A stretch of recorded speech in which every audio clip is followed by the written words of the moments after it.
প্রত্যেক রজনীতে আল্লাহর কোন বান্দা যদি একবার সূরাতুল মুলক, কোন সূরা বললাম? সূরাতুল মুলক, মুলক সূরা যদি তেলাওয়াত করে হক আদায় করে ঘুমাইতে পারে, কবরের মধ্যে ওই বান্দার জন্য একটা সাদা পোশাকওয়ালা বন্ধু হয়ে তার শিয়রের কাছে কিয়ামত পর্যন্ত বসে থাকবে। সুবহানাল্লাহ। আল্লাহ সুবহানাহু ওয়া তাআলা এমন এক কোরআন দিয়েছেন যে কোরআনকে বলা হচ্ছে হুজ্জাতুল্লাহি লাকা আলাই।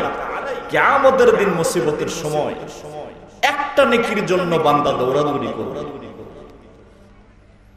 সর্বপ্রথম আম্মার কাছে গিয়ে বলবেন, মা, ও মা, একটা মাত্র নেকির অভাবের কারণে আজকে আমি জাহান্নামী। একটা সওয়াব দিয়ে জান্নাতের ফয়সালা করে দেন গো আম্মা। প্রাণের ভাইরা আমার তাফসীরের কিতাবে লিখে আম্মা জান সেদিন তাওহীদ করবেন, তাকফীর করবেন, আপনাকে আমাকে উত্তর দিবেন, তুমি দূর হয়ে যাও, তোমাকে তো চিনি না। আম্মা সেদিন উত্তর দিবেন, আমার তো দুনিয়ায় বিয়ে হয়নি। আল্লাহু আকবার, কি ভয়ঙ্কর কথা! দুনিয়ার সবচেয়ে দরদি মা তিনি যদি এই উত্তর দেন, আর যাদের সাথে সম্পর্ক তারা কি উত্তর দিবে একবার ভেবে দেখেন।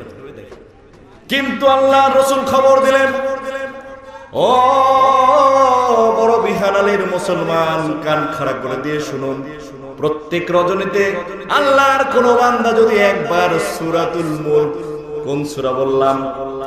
সূরাতুল মুলক, মুলক সূরা যদি তেলাওয়াত করে হক আদায় করে ঘুমাইতে পারে, কবরের মধ্যে ওই বান্দার জন্য একটা সাদা পোশাকওয়ালা বন্ধু হয়ে তার শিয়রের কাছে কিয়ামত পর্যন্ত বসে থাকবে।